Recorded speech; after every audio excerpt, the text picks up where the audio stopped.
Hello, folks. Daniel with Driving and Dragons back again with another D&D Reacts. This time we are here with Guildmaster Dan on his series on alignment, covering it in juxtaposition to my series on alignment and going into both of those playlists so that you guys can kind of parse those about and talk about them in the comments and find that balance of understanding and add your own insight to the conversation down there, which we all of course enjoy.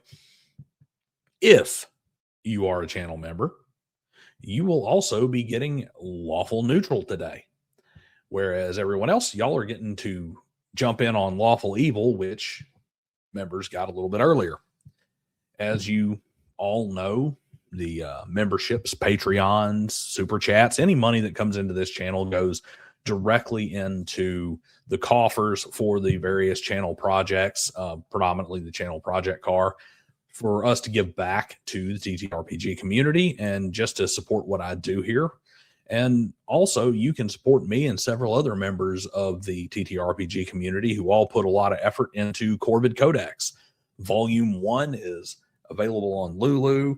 Volume 2 will be available there soon. And just hop on over there. $5, grab the ebook. $15, grab the paperback. It's a fantastic high quality paperback, 168 pages in the 6x9 trade size.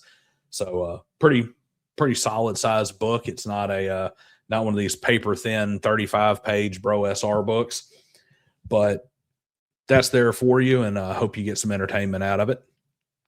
Meanwhile, while you're here, like the video, share it with your friends, subscribe to the channel, and tell your friends to subscribe. Let's go ahead and build the community here, and go ahead and hit that hype button and all that other fun stuff. The biggest thing is, as I said before, jump down in the comment section and add your 2 cents to this video, because that's really what we're here for, is to discuss and expand our understanding and to expand our knowledge when it comes to this hobby that we've all decided to put our time and effort into. So we're going to go ahead and jump into Lawful Evil and see what he has to say about it. So far, like I said, he's been pretty spot on. There's been a couple of little hiccups and stuff there, because he is a step or two closer to that microscope as opposed to that telescope that you should have with alignment. We should be looking at this expansively from the 10,000 yard view, looking at the night sky, as opposed to trying to zoom in deeply on individual actions. And he's a step closer, but I think that also makes him a pretty good bridge between the common misconceptions that make alignment difficult and lead to it being thrown out, baby goes out with the bathwater type stuff, and having a good solid understanding to where even in games where alignment isn't a thing, you can still use it to enhance your characters.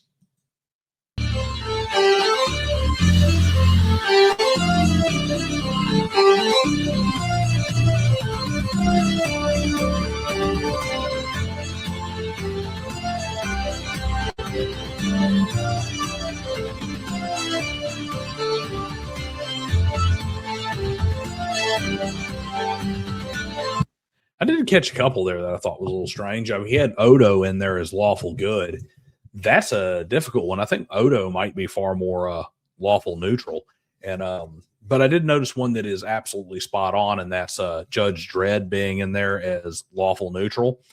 And Judge Dredd is kind of funny in the Lawful Neutral aspect, because he kind of slants himself towards Lawful Good quite a bit. But once again, catching the quick flash of the alignment memes to see if there's anything of interest in there. But I'm not so sure about Odo being Lawful Good. I think he kind of drifts that way, but I think it's also one of those things where it's like Captain Jack Sparrow, where they try to make him more and more likable for the audience.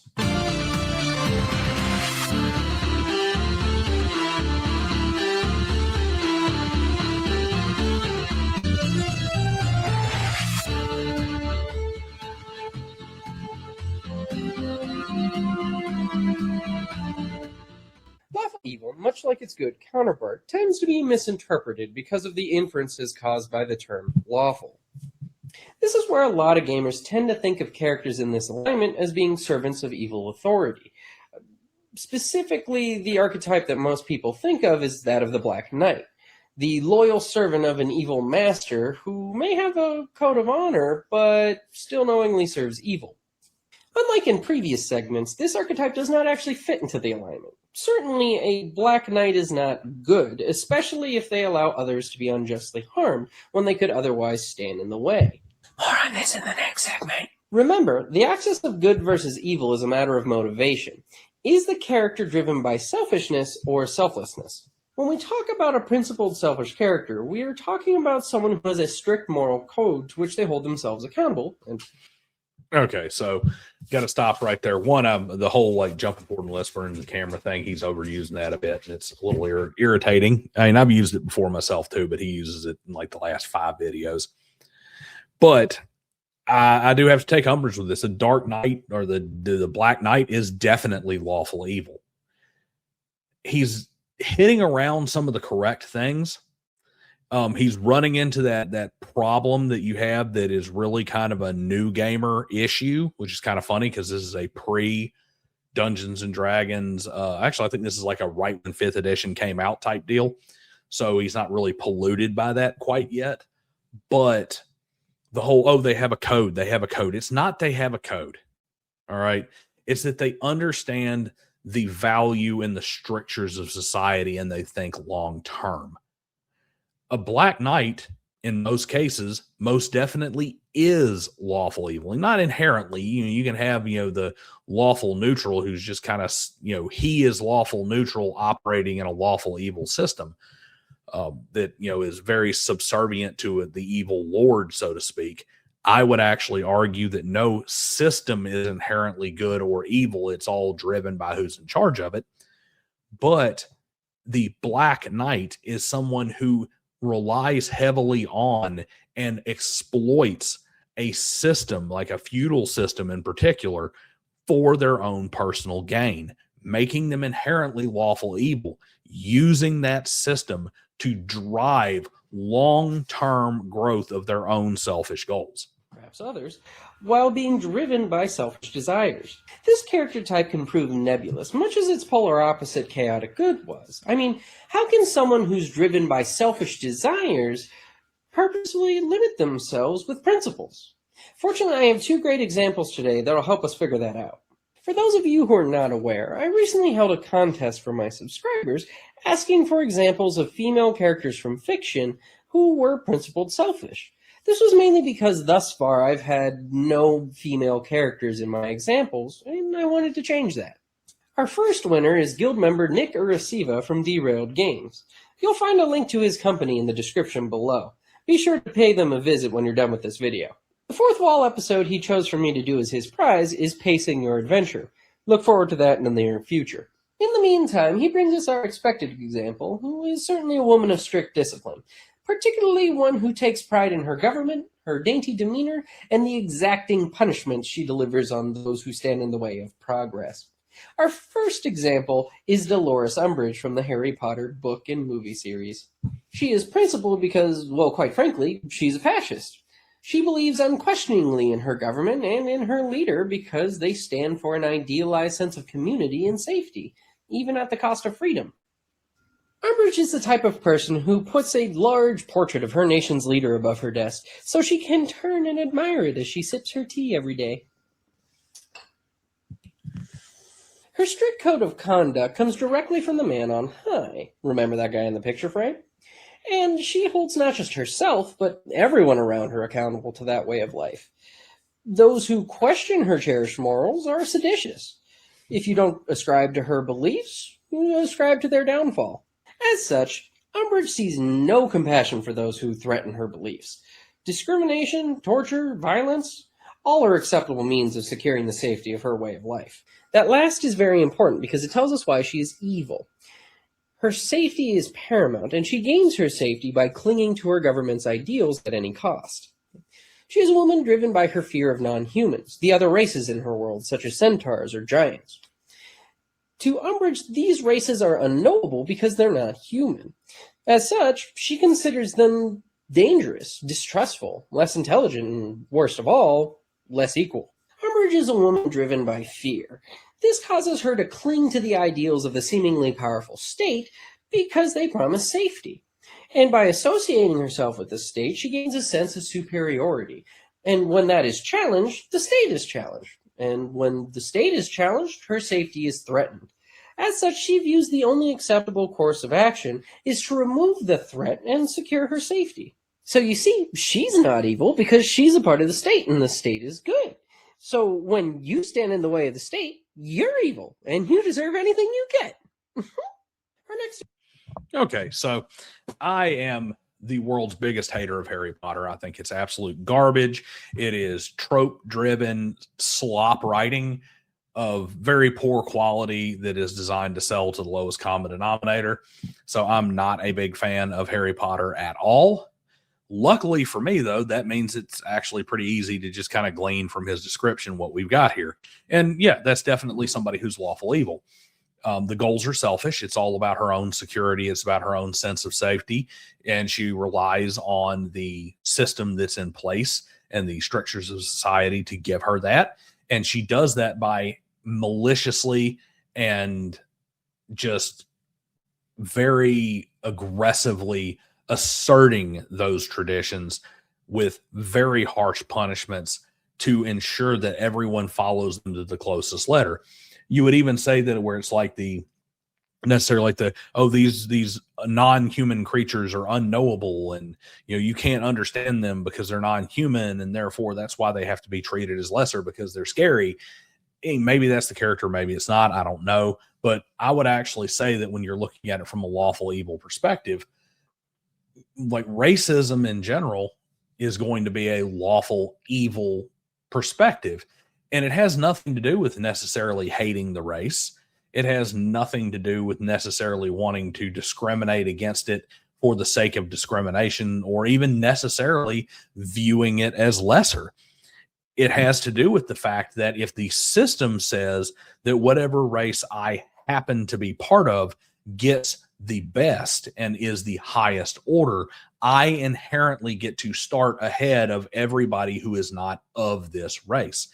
I get to start, if not on third base, I at least get to start on base as opposed to having to go up to the plate and swing. And that is a motivation. Pushing that system may have nothing to do with wanting to keep the centaurs or whoever down. It may have everything to do with wanting to ensure that they are not a threat to me. So yeah, based on this description, based on the way he's put it out, absolutely right. She fits lawful evil quite nicely. Example comes from guild member Flaredrake 2093, who has chosen for me to cover guiding player character creation for her Fourth Wall episode. You'll find a link to her YouTube channel in the description below. If you like My Little Pony or random animations, I suggest you check out some of her videos. For now, she brings us our unexpected example, which is a whole different flavor of principled selfish, mainly coming from the fact that her example is a female machine. Well, not strictly speaking. Technically, she's a genetic life form and disk-operated system. In other words, our second example is GLaDOS from the Portal video game series. Spoiler warning. GLaDOS is a very interesting character. She was once a human woman named Carol who had her mind forcibly digitized and combined with a variety of AIs. The resulting entity went mad from the trauma and the sheer amount of information she now had access to. When she had flooded Aperture Science's main research facility with a deadly neurotoxin, killing off all those pesky scientists trying to control her / hamper her growth, she was free to pursue her new purpose / obsession, human testing. For science. If you couldn't tell, being at GLaDOS's mercy is a terrifying proposition. She is obsessed with testing Aperture technologies and is never satiated by the results. Every possible scenario, outcome, and variable must be tested through thorough experimentation. And with her vast intellect, she has quite the imagination to think of new experiments. This is what makes her lawful. GLaDOS is 100% dedicated to her creator's intended purpose. She will research, develop, and test long after society has crumbled. It doesn't matter that there's no end goal for her research. any new discovery she makes just leads to more testing. Now, what makes GLaDOS evil is that she's not just a machine carrying out a task, she has feelings and desires. Throughout the series, we see that she tests not just because it's why she was created, but because it brings her a sense of satisfaction. That satisfaction is so important that she doesn't care if an experiment kills a test subject, or, say, she had to kill an entire facility worth of people so she can test how she sees fit. Add to this that she has demonstrated her capabilities of hatred, cruelty, and bitterness towards test subjects that resist, and you can see how truly horrifying it would be to be said test subject. GLaDOS is the perfect example that not all insane villains are chaotic. She is obsessively principled, but like the previous example, she will preserve her principles at any cost, especially at the expense of others. And that's really what we can learn about this alignment from these two women. What drives a lawful evil character is a selfish need for their principles. For Umbridge, it's safety, and for GLaDOS, it's satisfaction. It's not just that a principled, selfish character can serve an evil master loyally. I'm not so sure GLaDOS qualifies as lawful evil. If anything, she qualifies more as a neutral evil character, if you ask me. She's definitely evil, but I just don't see the whole thing is like, oh, it's this programming, or it's, testing this technology, but it's not really, the structures have nothing to do with it. It's not like the Aperture technologies give her the ability to do what she needs to do. She would just test something else. It's that just happens to be a motivating cause. It's not really a structure that she's tied to. Now, you could possibly say that maybe it has to do with her adherence to maybe the scientific method, or to that methodology, puts her into a kind of an abstract sense of lawful. But realistically, this is one of those situations where there's a separation between the intent of a lawful character, the intent of that lawful alignment, versus like trying to railroad it into a textbook definition, and also where the lawful term becomes harmful. Because the best thing you could possibly say is that she has built a society within Aperture that she is the sole controller of, and that she runs that, and that the way it runs is how everything works for her. But you kind of run into an issue in the fact that there is no society within there. There's no threat within it. She brings in things to experiment on. So she's actually introducing something that could be damaging to that lawful structure. So really, I think she's more of a neutral-ish evil character than she is a lawful evil character. It's that their principles bring them something more important than the lives of those around them. Just as with lawful good characters, a lawful evil character is more than capable of breaking the law or killing their master. If what the principled selfish character needs out of his or her principles is threatened, then their master will quickly be slain, only to be replaced with someone who can fulfill that need. Now, some of you may be wondering about that Black Knight archetype I talked about earlier. Well, as I said, we'll be talking about that next time when we talk about what it means to be lawful neutral. Okay, so he's putting like the Black Knight archetype in lawful neutral. I don't think that's correct. We'll see how what he says about it. And hey, if you're a channel member, you'll hear about that the second this video is over. But generally, that's not necessarily, I guess, and as I said at the beginning of this, the Black Knight can be neutral evil, or can be lawful neutral rather, as opposed to lawful evil. They very much can be, because they're a lawful character who is kind of trapped in the evil society by nature of it being driven or led by an evil being. But that's a bit of a stretch. That's a bit of a stretch, and it's definitely a bit of a stretch to put the archetype of like the Black Knight or the Dark Knight or whatever into the lawful neutral category. The lawful neutral category is more like stock standard knight, regular vassal who just serves whatever lord happens to be there. That's not necessarily the Black Knight. Black Knight is one who serves himself and uses the system to get ahead. But anyway, I guess we'll see what he has to say when we get to that video, won't we? See you guys next time.